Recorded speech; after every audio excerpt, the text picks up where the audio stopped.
J'ai commencé cette collection il y a plus de 20 ans, quand j'ai commencé mes études de chirurgie dentaire, et au cours de ma thèse que j'ai fait sur le rôle des chirurgiens dentistes aux armées au cours de la Première Guerre mondiale, j'ai dû monter à Paris pour chercher des archives, et là j'ai découvert effectivement qu'il existait des affiches que je n'avais vues que dans les livres d'histoire, hein, pour les plus connus, et j'ai commencé comme ça. Moi j'adore l'histoire, enfin la petite histoire, c'est-à-dire ce qu'ont vécu les gens, aussi bien les soldats que les civils, etc. Et à l'époque, les murs étaient couverts d'affiches, donc c'est retrouver, essayer de montrer aux gens, vous voyez, regardez ces affiches, elles étaient dans cet état-là quasiment, puisqu'elles sont restaurées, donc on va dire elles sont presque à l'état neuf maintenant.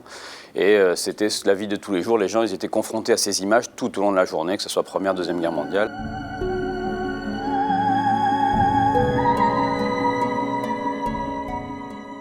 Dès le début de l'exposition, le visiteur en fait se trouve immédiatement plongé dans les affres et les horreurs de la guerre de 14-18, et il peut saisir immédiatement les différents aspects de ce conflit. Pour exemple, outre naturellement l'affiche de mobilisation, l'affiche suivante d'Abel Fèvre, qui est sans doute des plus connues de la Première Guerre mondiale, avec celle de l'or pour la victoire, montre ce soldat, le célèbre « On les aura », ce soldat triomphant, vainqueur, qui entraîne avec lui le peuple français.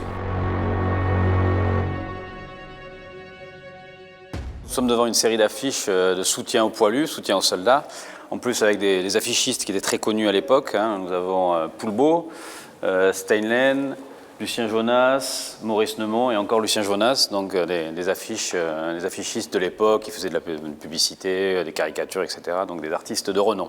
C'est un thème qu'on retrouve assez fréquemment dans toutes les affiches, c'est le thème de la terre.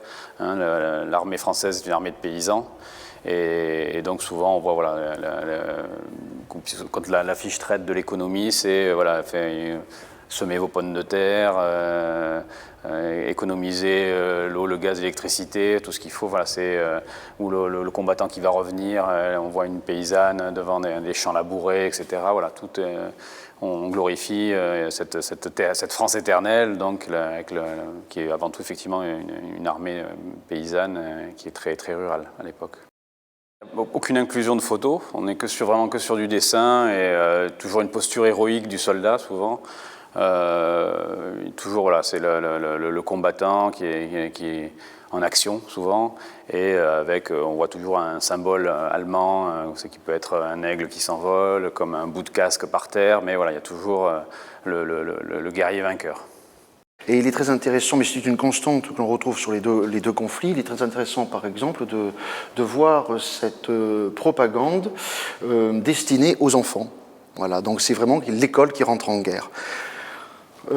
À quoi invite-t-on les gens? Eh bien tout simplement à contribuer, à inviter les parents à apporter de l'argent, à financer encore une fois les combats et les emprunts. L'argent est vraiment le mot-clé tout au long de ce conflit. La forme est intéressante, des petites BD que l'on retrouve dans les écoles et qui sont diffusées.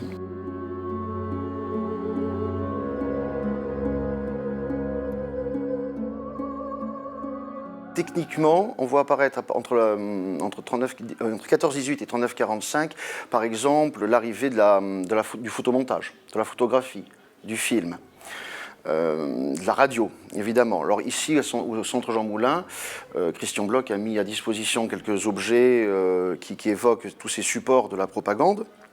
Sinon, les thèmes, généralement, sont les mêmes entre les deux conflits. C'est-à-dire qu'on va jouer, d'abord l'argent est le nerf de la guerre.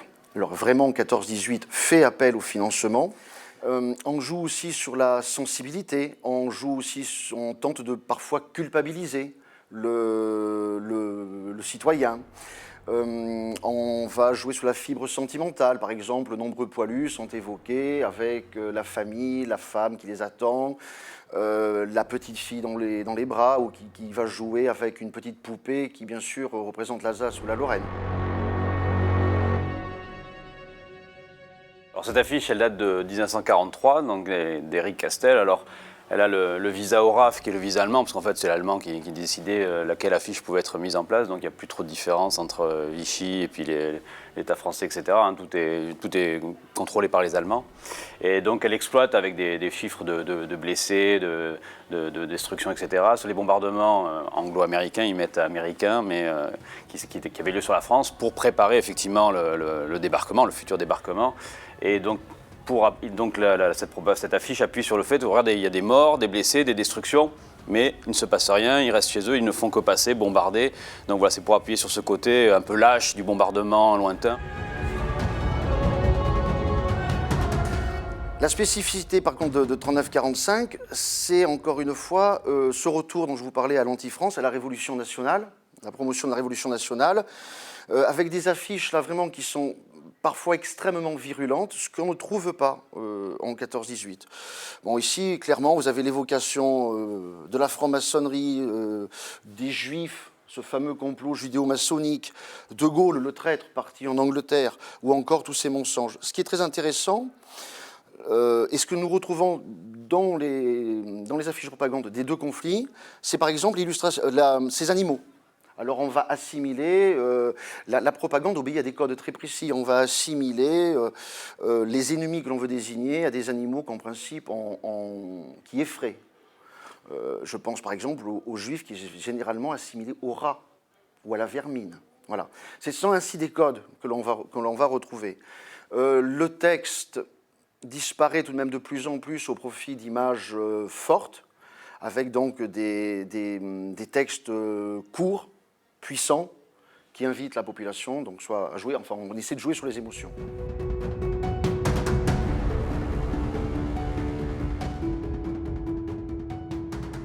C'est pour que les gens puissent se rendre compte effectivement de cet environnement qu'ils avaient toute la journée et surtout transmettre un passé qui soit bien protégé, parce que c'est vrai que dans tous les musées où je suis allé, quasiment tous, les affiches ne sont pas entoilées, donc elles ont tendance à s'abîmer sur les murs et donc voilà, c'est pour ça moi cette démarche, c'est vraiment essayer de préserver au maximum ce trésor et puis essayer de pouvoir le transmettre aux générations passées, mais surtout voilà, aux générations aussi passées et futures, mais surtout pour les jeunes qui puissent se rendre compte et puissent voir ce qu'ont vécu leurs grands-parents, arrière-grands-parents. Voilà.